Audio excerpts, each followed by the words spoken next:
Naibu Waziri wa Mifugo na Uvuvi Mheshimiwa Ngwasi Kamani amezindua bodi ya 3 ya ushauri ya Wakala ya Elimu na Mafunzo ya Uvuvi FETA, ambayo itakuwa na jukumu la kuisimamia na kuiongoza FETA pamoja na kuishauri wizara jinsi ya kuendeleza taasisi hiyo.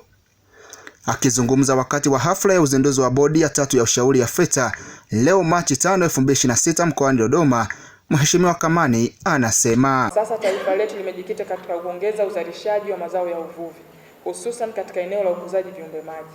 Mafanikio ya azma hii yanategemea kwa kiasi kikubwa upatikanaji wa wataalamu wenye ujuzi na weledi wa kutosha watakaoweza kuwasaidia wananchi kuboresha mbinu za uzalishaji na kuongeza tija.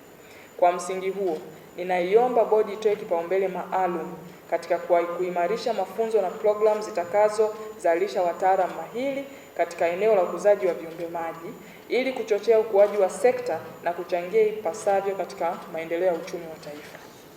Haya ni maagizo mahususi kwenu ambayo nawaomba mkafanyie kazi kwa haraka. Moja, kuisimamia FETA ili iweze kuongeza uzalishaji wa vifaranga vya samaki kufikia hadi vifaranga kati ya milioni 5 na milioni 10 kwa mwezi. Na hii ni kwa sababu ya mahitaji makubwa tulionayo sasa na uwekezaji mkubwa ambao serikali imeendelea kuweka katika suala zima la ukuzaji wa viumbe maji katika maziwa yetu makuu na maziwa madogo.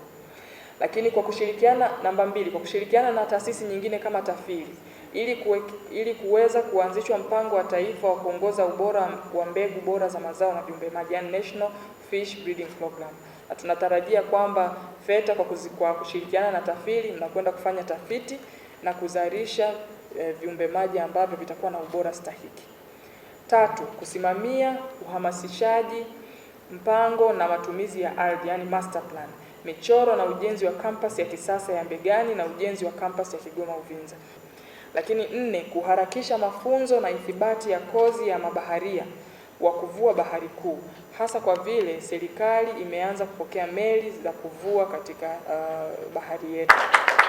Ikasimamie kikamilifu programu hii ya mafunzo ili basi iweze kuzalisha wale watu ambao watakuwa na msaada katika maeneo haya ambayo serikali imewekeza kwa upana. 5, kusimamia kwa ufanisi mafunzo ya BBT uvuvi ili vijana waweze kujiajiri kupitia sekta ya uvuvi. Kwa tunatarajia bodi hii ya ushauri itaenda kuongeza tija ya usimamizi wa vijana hawa ili basi waweze kufanya shughuli hii ya ukuzaji viumbe maji na kuongeza tija kwenye swala zima la uchumi wa bluu kwa nguvu na kwa kasi ambayo tunatarajia.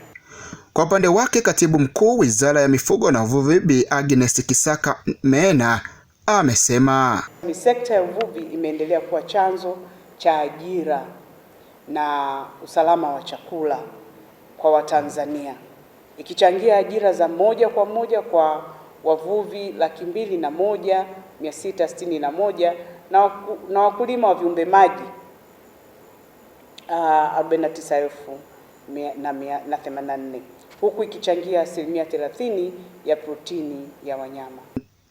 Naye mtendaji mkuu wa FETA Dr. Semvua Isa amesema ili kutoa mafunzo bora na kuwafikia wadau wetu kwa ubora katika kuendeleza uvuvi na ukuzaji viumbe maji, ambao kwa sasa hivi ukuzaji viumbe maji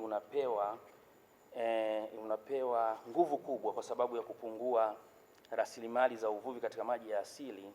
Tuna mambo ambayo tunayafanya. Tunaenda kununua meli kubwa ya mafunzo, ambayo meli hii itakuwa inaweza kwenda hadi bahari kuu, na fedha zimeshapatikana. Mchakato haya manunuzi unaendelea kupitia mradi wa TASFA.